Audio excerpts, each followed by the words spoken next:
Hello Loveland, I'm Anna Meldon and this is your Loveland Weekly Podcast, brought to you by Gina Dubell-Smith, eXp Realty, and Stone Pillars Farm. Today you will hear my conversation with the Loveland Robotics Team.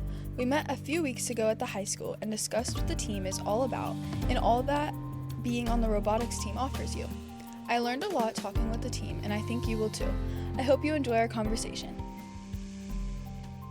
Alright guys, so today we're here with the robotics team. If you guys want to go around and introduce yourselves, that would be awesome. I'm Kate. This is my second year on the team and I'm a senior this year. I'm Malia. I'm a senior this year. This will be my 6th year in robotics, my 4th year on this team overall. I'm Grant. This will be my 3rd year on the team. I'm the build lead, and this will be 7 years robotics. Wow, nice. Yeah. So wide variety here. And then if someone want to explain exactly what robotics is. Yeah, so in Loveland, we've got lots of robotics teams, but they are not all exactly the same, all robotics teams. It just depends on your age, really. So for those of you who really like Legos and you're a little bit younger, so anywhere from kindergarten up to, I think 4th grade, you're able to participate in something called FLL Challenge. So that is just where... FLL Explore. So that's just where basically kids, they get to make a robot out of Legos and program it to do things, and it's all themed around a central kind of challenge. So it could be something like water pollution or something. So they have to design a robot that does tasks that are kind of based around that. And then FLL Challenge, it's similar to that, but you're doing something called an innovation project, and that's going to be where you are... you're making a project based around that problem, like a proposed solution to it. I mean, obviously, cool. So that is for people, that's up to 8th grade, and it's a little more in depth, but it's super fun. Once you get up to middle school, 7th and 8th grade, you're able to participate in something called VEX, which is a little more competition based. So you're building robots that play in games of 2 against 2. The game changes every year. I almost like to call it robot basketball because it's always going to involve some sort of shooting or grabbing or with different game elements. And then super fun. You go around and compete in different tournaments and you can advance up to the state and the world championship, which is really awesome. Wow. So is middle school the first year where it's competitive? There are competitions for the FLL Challenge, but they aren't as head on as before. Yeah. And then once you get to high school, you can participate in something called FTC, First Tech Challenge, which we are all a part of. So First Tech Challenge is under the umbrella of First, which is that FLL Challenge and FLL Explore I mentioned. But it's a lot more robot-oriented, but also community outreach-oriented. Nice. So talking with you guys, we're educating you about robotics. That's a big focus of First. We really want to spread the message of just STEM for everyone. That's kind of first big thing. And FTC gives us a lot more creativity in the robot that we build, a lot more custom parts, 3D printing, machining, all of that. And we also get to participate in more head-on robot competitions, 2 robots against 2 robots. The game changes every year, just like that other one I mentioned. And you can also advance to the state and world championship, which our team has done before. That's awesome. Mm-hmm. What things do you guys take away from robotics? What has robotics taught you a lot of things as a person? Taught me personally is that it's taught me a lot of management skills as a team leader, and on top of that, a lot of design skills from working with people. Right now in there, I just set up another 3D printer for everyone to use as well. So that's awesome. That's so cool. That's great. And we got on sale too, but nice. But getting a lot of resource management and time management is another thing, especially in the middle of a season where you have a competition after competition, and you spend a lot of hours designing, and all through that, managing people is arguably the most important part. So you actually get a final design. I feel like personally I'm still learning some of those time management skills, but robotics has been also helpful to get me to talk to people in person more and be around people who have somewhat similar interests and are just around my age. And every time that I've been in robotics, it's been a lot of fun, and I've enjoyed my teammates. That's awesome. And then do you guys want to go on a little bit more depth in the competitions, or just maybe what your guys' schedule will look like? Do you practice, or when do you guys get together throughout the weeks? Or Yeah, I can start with Yeah, that. you started off. So there is no off season for robotics. Wow. We are meeting All year, we are okay. meeting year round. During the summer it'll be about 2 meetings a week, 2 hours per meeting. Nice. During the competition, once that season starts to ramp up, we'll meet 3 times a week, still 2 hours. But then competition week is when things start to get really time consuming. So usually we're meeting our drive team, so the people who are going to be directly involved with the robot at the competitions, they're going to be in the room, they're going to be practicing driving, they're going to be programming the robot. They're going to be doing all sorts of things to get ready for the competition, and they'll be in there from about after school ends to 9 p.m. every day of the week before the competition leads Every up. day? Every day of the week? Yeah. Wow. And then Saturdays, it's the whole day. If you have, depends on which day it is. On Saturdays. Yeah, it's a whole day ordeal. Usually involves a lot of like driving up and staying. Yeah. So we get breaks for dinner. We all go out Right, and dinner right. as That's a team nice. when That's we're nice. No. yeah. But then we come back and we do more, and yeah, it's a lot of fun though. You really get to know the people and become really close friends with the people that are there. That's awesome. Yeah. On the team, so if you're on the team, does everyone get to go to the competition, or is it just like? Do you want to talk for the format of it? It's basically there is a presentation part, so it's where you do all your outreach, and that's kind of what we're doing here. It's where you list all your outreach and then your design, basically everything about your season in 10 pages, I think, 12 pages?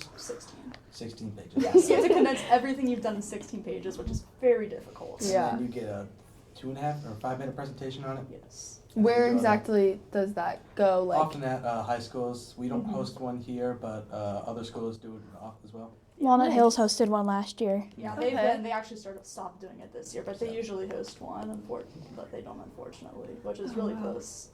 yeah, that is pretty Closest close. one. Yeah. So how does it work? Like, how do you make it? Because you guys said you've made it to Worlds. Like, Yes. that's crazy. That's really impressive. But, like, how do you get that far? Like, Yeah. what does it take to make it there? You have to have both good robot and judging stuff. With the judging, you can advance to the next level if you win Inspire or different Inspire is like the big overall award that you can win. But if you win smaller awards, there's still the opportunity to advance, but it's not as likely. And then if you win the robot game, like if your robot can, as I said, win the robot game, you also can advance via that. And we have 2 to 3 qualifying competitions through the year. Yeah. And then we have state sometime in spring, and then Worlds is after that.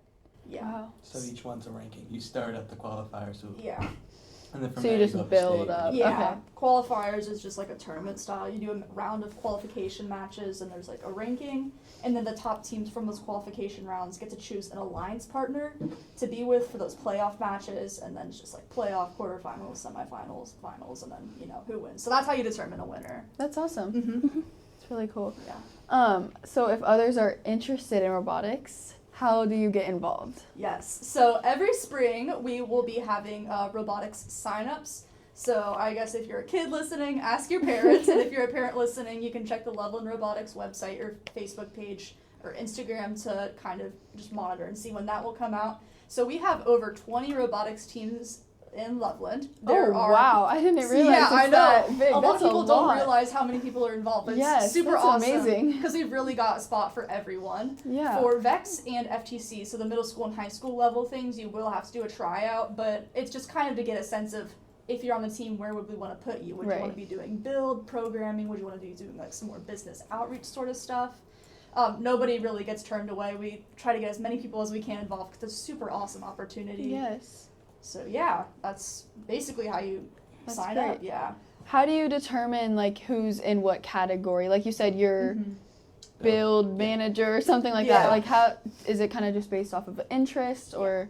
Mainly just based off interest. It's based off interest, and then from there, it's if you want to be a lead or a managing role, then Nice. it's just a vote. Pretty much. So Yeah. do votes every year for team kind of leadership roles. What's the different roles do? It's pretty simple. There's the programming team, the build team, then there's the leads of those, and then you have the team lead that's at the top of that. Yes. Nice, awesome.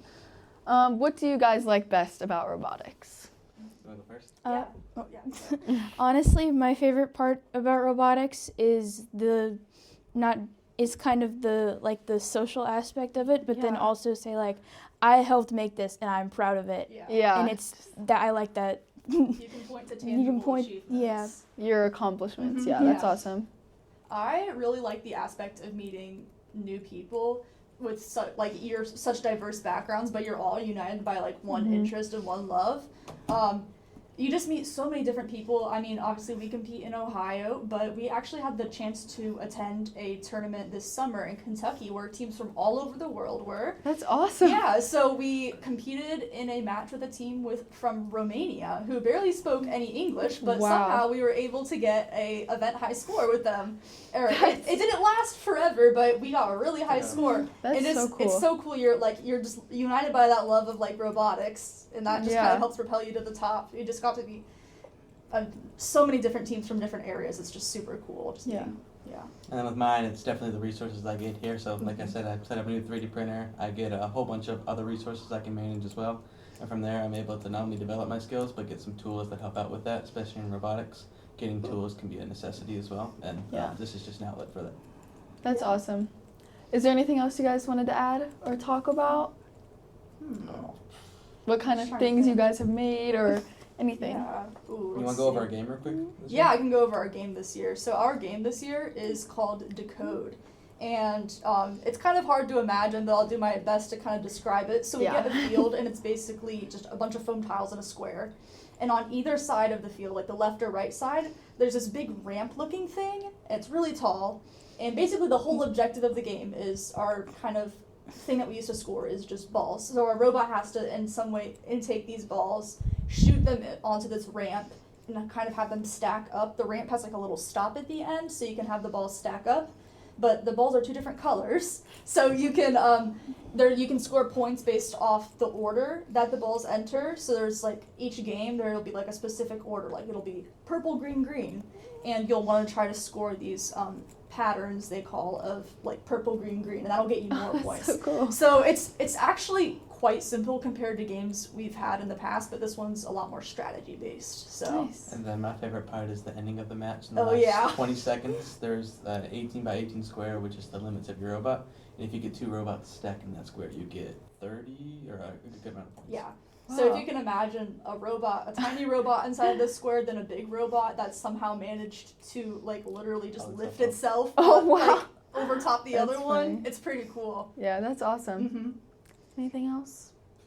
Yeah. I feel like we covered a lot. We covered a lot of the good bases. Yeah. So please join Loveland Robotics if you're interested. We would love to have more people It share seems the absolutely fun. awesome. It is such a great opportunity. Yes. Well, thank you guys so much. Yes, thank you for having us. Yeah, thank you for having us. Of course.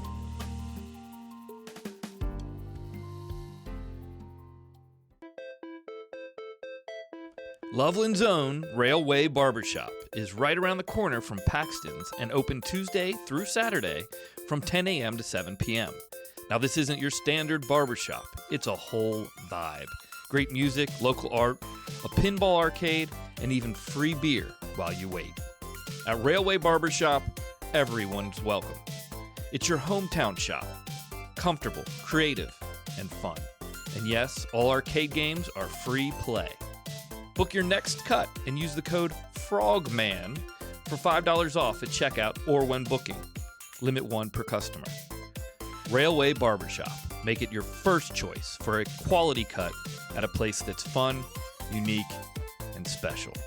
Right here in Loveland.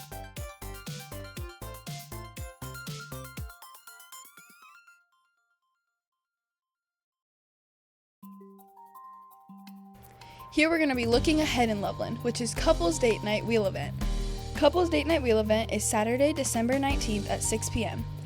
Looking for a memorable way to celebrate an anniversary, birthday, or date night? The traditional gift for the 9th anniversary is pottery, and what better way to commemorate your love than by making pottery together? This event comes with chocolates and a bottle of the bubbly to make the event even more fun. You will work on the potter's wheel and get messy together. This event lasts approximately 2 hours and is $220 per couple. Price includes clay, tools, glazes, firing, chocolates, and Prosecco. You are welcome to bring additional food and beverages. Projects will be ready 2 to 3 weeks after the event. Contact Whistle Stop Clay Works for more information. We have something truly special here in Loveland. Thank you for listening and have a great week. This episode was produced and engineered by Mike Meldon right here in Loveland. And please note that the opinions expressed in the podcast do not necessarily represent the views of our sponsors or organization.